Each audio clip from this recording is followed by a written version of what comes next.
So the question that remains now is why we should use quality appraisal in research. So the quality of research, of course, directly affects how confident we can be in its findings. We call that credibility or trustworthiness before. So the methods we use to collect, analyze, and interpret data really shape our trustworthiness of the results. For instance, in qualitative research, which we explored last, it's crucial that researchers reflect on their own beliefs and their assumptions and how that may have influenced the data. If they haven't done that, that decreases how much trustworthiness we have in the quality of the work they've produced. So quality appraisal allows us really to evaluate this and other aspects of methodological rigor, and that ensures that the research that's guiding our decisions, evidence-based practice, remember from before, is sound.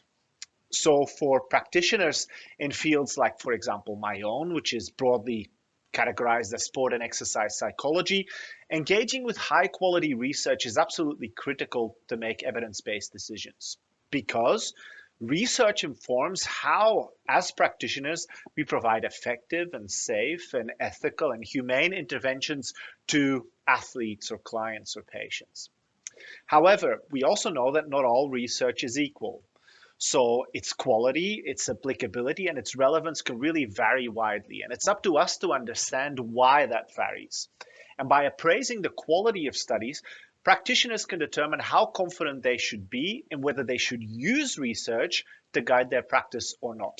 And without that careful evaluation, there's probably a risk of relying on weak or flawed studies. And eventually that leads to ineffective or perhaps even harmful interventions.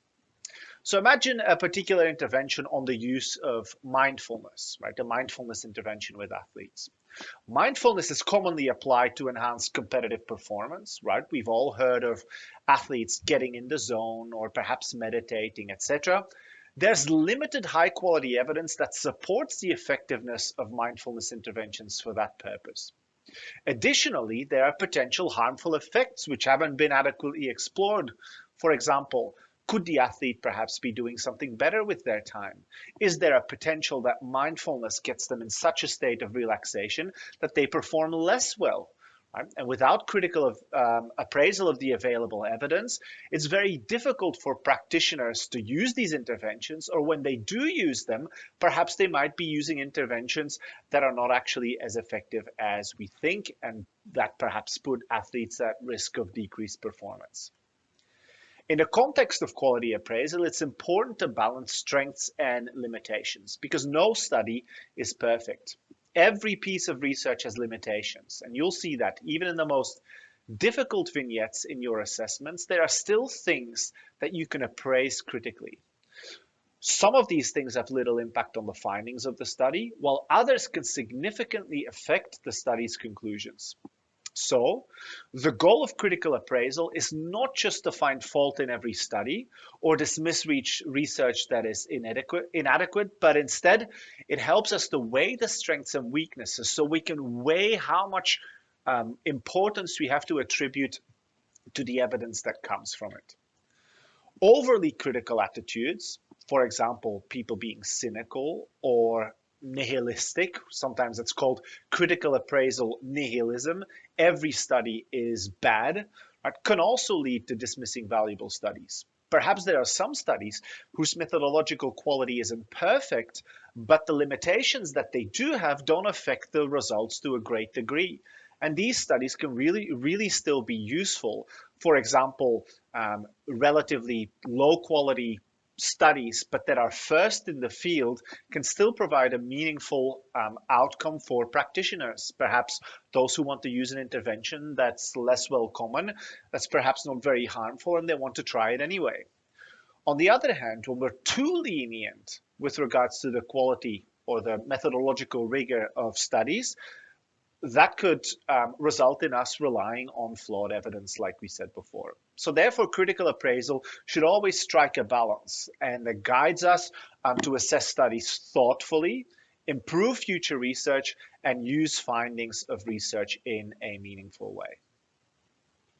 Of course, in systematic reviews, which we've talked about before, the results of critical appraisal are really useful because they can inform sensitivity analysis. And these analyses explore how the findings of a review might change if certain studies, perhaps those with limitations, are removed from these systematic reviews. Think about it this way.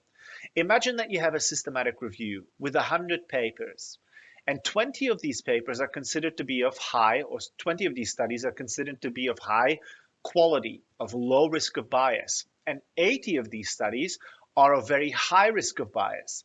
If we were to remove most of these high risk of bias studies, does this change potentially the finding of the systematic review? And perhaps does it change how we understand what the evidence on a particular intervention is? Of course, a major benefit to quality appraisal is that it helps eliminate or reduce personal bias in evaluating research. And that's why we'll see throughout the rest of this week's content, we'll look at specific objective checklists and tools that you can use to appraise a particular research study's methodology critically.